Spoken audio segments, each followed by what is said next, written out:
મતગણતરી જે છે તે થઈ રહી છે અને જે એ બાદ હવે ચિત્ર જે છે તે પણ ધીમે ધીમે સ્પષ્ટ જે છે તે થતા જોવા મળશે ત્યારે શરૂઆતી વલણમાં જે છે તે ટીએમસીને ખૂબ સારી બેઠકોથી આગળ જોવા મળી રહ્યું છે ત્યારે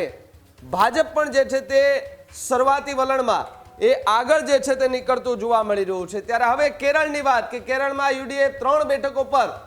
સતત આગળ જે છે તે જોવા મળી રહ્યું છે તો બીજી તરફ શરૂઆતી વલણની અંદર ખૂબ સારા પરિણામો દેખાઈ રહ્યા છે કેરળમાં યુડીએફ 3 બેઠકો પર આગળ જે છે તે નીકળતું જોવા મળી રહ્યું છે એટલે કે કેરળમાં પણ એ જ પ્રકારના દ્રશ્યો જે છે તે અત્યારે જોવા મળી રહ્યા છે તો સાથે જ તમિલનાડુમાં જે વાત કરીએ તમિલનાડુની જે પરિણામોના આંકડાઓ સામે આવી રહ્યા છે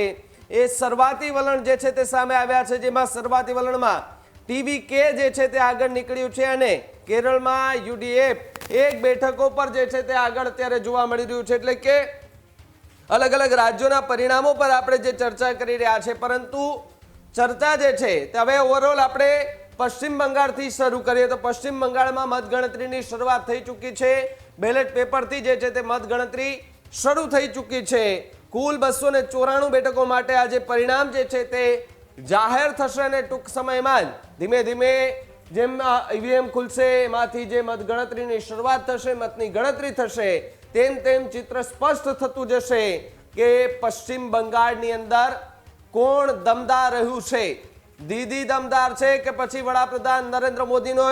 રોડ શો હોય ત્યાંની સભાઓ હોય એ ભારતીય જનતા પાર્ટીને કામ લાગશે કાંટાની ટક્કર જે છે તે આ વખતે એ ત્યાં જોવા મળી હતી ત્યારે બંગાળમાં 2 તબક્કામાં મતદાન થયું જેમાં 23 એપ્રિલ અને 29 એપ્રિલે મતદાન થયું અને આ બંને મતદાનો જે થયા બંને તબક્કામાં તેમાં 90% પ્લસ મતદાન જે છે તે જોવા મળ્યું હતું અને ભારતીય જનતા પાર્ટીના કાર્યકર્તાઓમાં પણ એક ઉત્સાહ જે છે તે જોવા મળ્યો કારણ કે એમણે જે આ વખતે પ્રચાર પ્રસાર ડોર ટુ ડોર પ્રચાર જે છે તે કર્યો છે એ કદાચ ભારતીય જનતા પાર્ટી માટે લાભદાયક જે છે તે પણ બની શકે તેવી પૂરેપૂરી સંભાવનાઓ જે છે તે જોવા મળી રહી છે ત્યારે પશ્ચિમ બંગાળની અંદર જે વાત કરવામાં આવે તો શરૂઆતી વલણમાં જે 33 બેઠકો પર ભારતીય જનતા પાર્ટી આગળ જોવા મળી રહી છે 28 બેઠકો પર ટીએમસી એટલે કે મમતા બેનર્જી જે છે તેમની પાર્ટી એ સતત આગળ વધતી જોવા મળી રહી છે 34 બેઠકો અત્યારે જે છે તે જોવા મળી રહી છે આમ તો ઓવરઓલ જોવા જઈએ તો પરંતુ ધીમે ધીમે આંકડાઓ જે છે ભલા તો શરૂઆતી વલણ જે છે તે જોવા મળી રહ્યા છે પરંતુ હવે જે મહત્વના આંકડાઓ સામે આવશે જેમ જેમ તેમ તેમ ખબર પડતી જશે કે ક્યાં કોણ જે છે તે ટક્કરમાં રહી રહ્યું છે ત્યારે અલગ અલગ બેઠકોની આપણે ચર્ચા કરીએ તો જે કાઉન્સિલિંગ સેન્ટરો છે ત્યાં કડક સુરક્ષા અત્યારે ગોઠવી દેવામાં આવી છે ઉમેદવારો અને એજન્ટોએ મત ગણતરી જે છે તેના કેન્દ્રો પર સતત જે છે તે પહોંચી રહ્યા છે ત્યારે આપને દ્રશ્યો જે છે આપની સ્ક્રીન પર આંકડાઓ દેખાતા હશે ક્યાં કેટલી બેઠકો પર કોણ આગળ જે છે તે વધી રહ્યું છે એ પણ આપને એ આંકડાઓ જે છે તે લગાતાર અમે બતાવવાના પ્રયાસ કરીએ છીએ કે ત્યાં આસામ હોય પશ્ચિમ બંગાળ હોય પુડુચેરી હોય કે ત્યાંના જે આંકડાઓ સતત આવી રહ્યા છે એ પણ આપણે ટીવી સ્ક્રીન પર અમને તમને બતાવી રહ્યા છે અને તમે આખું આ પરિણામ જે છે તે જોવા માંગો છો પહેલા તમે ચેનલને સબસ્ક્રાઇબ નથી કરી તો મારી ચેનલને સબસ્ક્રાઇબ કરી લેજો કારણ કે રાજનીતિનું પર્યાય બની ગયેલું એક પ્લેટફોર્મ એટલે કે ન્યૂઝ રૂમ ગુજરાત કે સતત એનાલિસિસ સાથેના પરિણામોના આંકડાઓ જે છે એ અમે તમને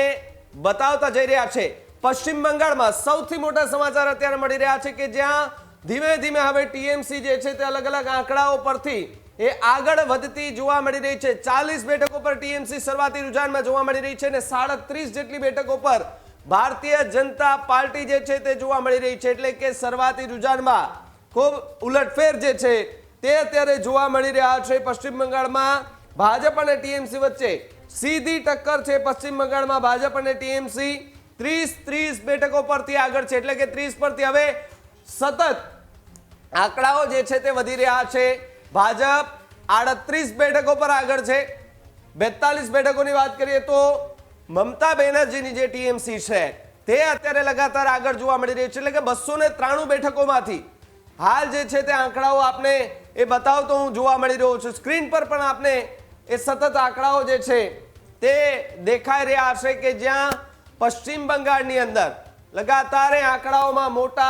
ઉલટફેર જે છે તે જોવા મળી રહ્યા છે। પશ્ચિમ બંગાળના ભવાનીપુરથી મમતા બેનર્જી લગાતાર આગળ વધતા જોવા મળી રહ્યા છે અને નંદીગ્રામ બેઠક પરથી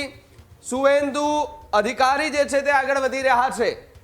મમતા બેનર્જીના મંત્રી અરૂપ વિશ્વાસ પણ જે છે તે આગળ છે। સતત ટીએમસીના આંકડાઓ વધી રહ્યા છે। 46 બેઠકો પરથી ટીએમસી આગળ છે। 38 બેઠક પર ભારતીય જનતા પાર્ટી જે છે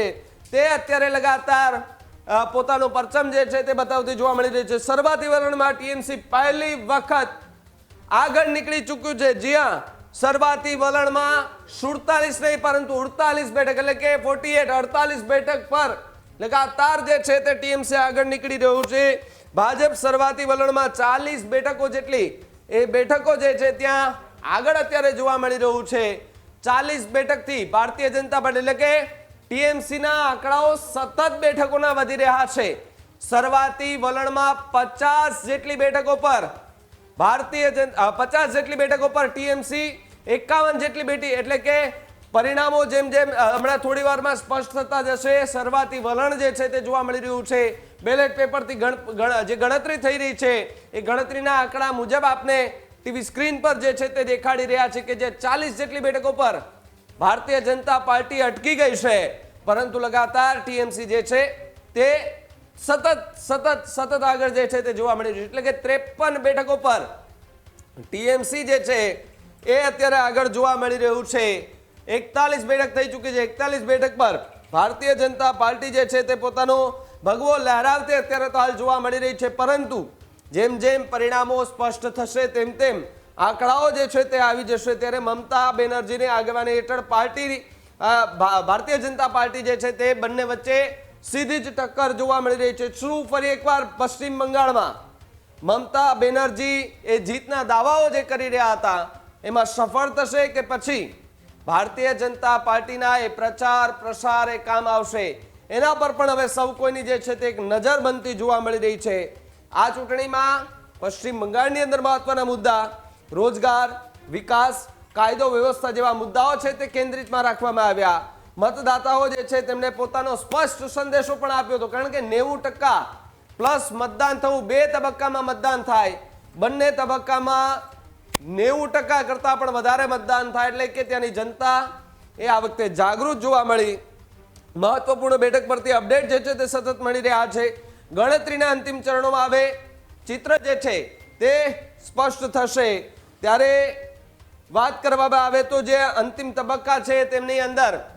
કોણ કોને બાજી મારે છે એ આવનારો હવે સમય આવશે ત્યારે ખબર પડશે પરંતુ